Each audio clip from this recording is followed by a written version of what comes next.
27 বছর বয়সে যখন হন্যে হয়ে ব্যাংকে চাকরি করছেন, তখন আপনারই বয়সী কেউ একজন সেই ব্যাংকেরই ম্যানেজার হয়ে বসে আছেন।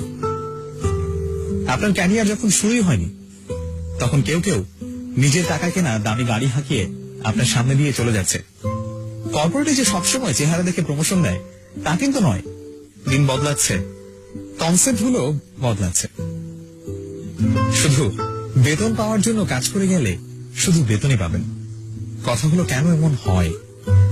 সবচাইতে ভালোটি সবচাইতে ভালোভাবে করে কিভাবে? প্রথমেই আসে পরিশ্রমের ব্যাপারটা।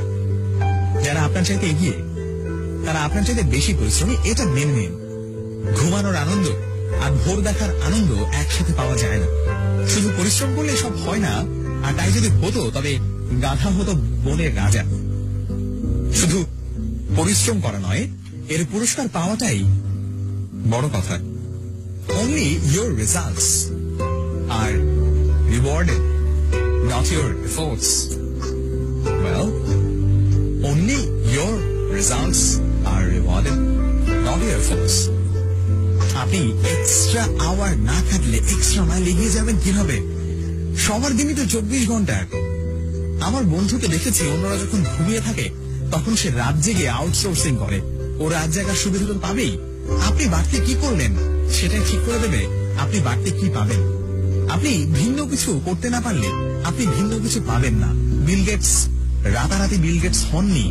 শুধু ভার্সিটি ড্রপ আউট হলেই স্টিভ জবস কিংবা জুকারবার্গ হওয়া যায় না।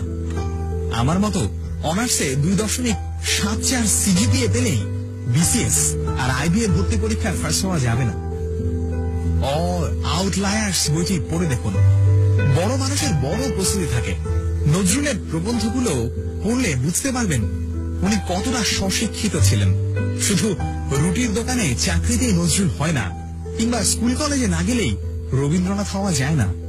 সবাই তো বই বাঁধাইয়ের দোকানে চাকরি করে, কিন্তু মাইকেল ফ্যারাডে তো হতে পারে না। বেশিরভাগই তো সারা জীবন বই বাঁধাই করে কাটিয়ে দেয়। স্টুডেন্ট লাইফে কে কি বলল সেটা নিয়ে মাথা ঘামাবেন না। আমাদের ব্যাচে যে ছেলেটা প্রোগ্রামিং করতেই পারতো না, সে এখন একটা সফটওয়্যার ফার্মের মালিক। যাকে নিয়ে কেউ কোনোদিন স্বপ্ন দেখেনি, সে এখন হাজার হাজার মানুষকে স্বপ্ন দেখতে শেখায়। ক্যারিয়ার নিয়ে যার তেমন কোনো ভাবনা ছিল না, সে সবার আগে পিএইচডি করতে আমেরিকায় গেছে। সব পরীক্ষায় মহা উৎসাহে ফেল করা ছেলেটি এখন একজন সফল ব্যবসায়ী। আপনি কি পারেন কি পারেন না এটা অন্য কাউকে ঠিক করে দিতে দেবেন না। পাবলিক ভার্সিটিতে চান্স পাননি, প্রাইভেটে পড়ছেন কিংবা ন্যাশনাল ভার্সিটিতে, সবাই বলছে আপনার লাইফটা শেষ। আমি বলি, আরে আপনার লাইফটা এখনই শুরু। আপনি কত দূর যাবেন এটা ঠিক করে দেয়ার অন্যরা কে? লাইফটা কি ওদের নাকি? আপনাকে ডাক্তার ইঞ্জিনিয়ার হতেই হবে কেন? কিংবা ডাক্তারি পাশ করে কেন ডাক্তারি করতে হবে? আমার পরিচিত এক ডাক্তার ফটোগ্রাফি করে মাসে আয় করেন 6 থেকে 7 লাখ টাকা। যেখানেই পড়াশোনা করুন না কেন, আপনার এগিয়ে যাওয়া নির্ভর করে আপনার নিজের উপর। শুধু ওই ও shit sorry baby chatting dating দিয়ে চলবে না। আপনি যার উপর ডিপেন্ডেন্ট তাকে বাদ দিয়ে নিজের অবস্থানটা কল্পনা করে দেখুন। যে গাড়িটা করে ভার্সিটি আসেন, ঘোরাঘুরি করেন, সেদিকে আপনার নিজের টাকায় কেনা। ওটা নিয়ে ভাব দেখান কোন আক্কেলে?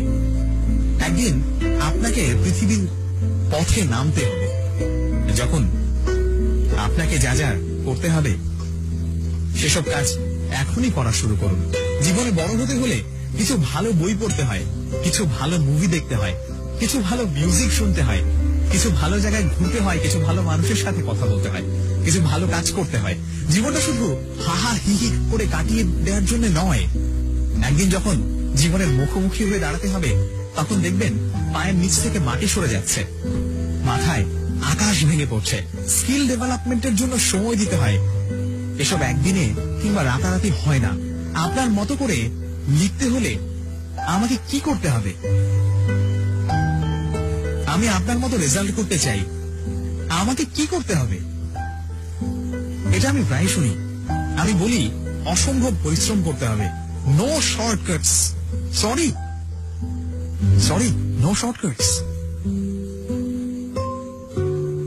রিপ্লাই আসে, কিন্তু পড়তে যে ভালো লাগে না। কি করা যায়? উত্তরটা একটু ভিন্ন ভাবে দেই। আপনি যখন স্কুল কলেজে পড়তেন, তখন সে সময় আপনার ফার্স্ট বয় বন্ধুটি পড়ার টেবিলে মুখ থুবড়ে পড়ে থাকতো। সে সময় আপনি গার্লস স্কুলের সামনে গিয়ে দাঁড়িয়ে থাকতেন। এখন সময় এসেছে ও ওখানে গিয়ে দাঁড়িয়ে থাকবে, আর আপনি পড়ার টেবিলে বসে থাকবেন। জীবনটাকে যে সময় চাবুক মারতে হয়, সে সময় জীবনটাকে উপভোগ করলে, যে সময় জীবনটাকে উপভোগ করার কথা, সে সময় জীবনটাকে উপভোগ করতে পারবেন না। এটাই তো স্বাভাবিক। এটা মেনে নিন। মেনে নিতে না পারলে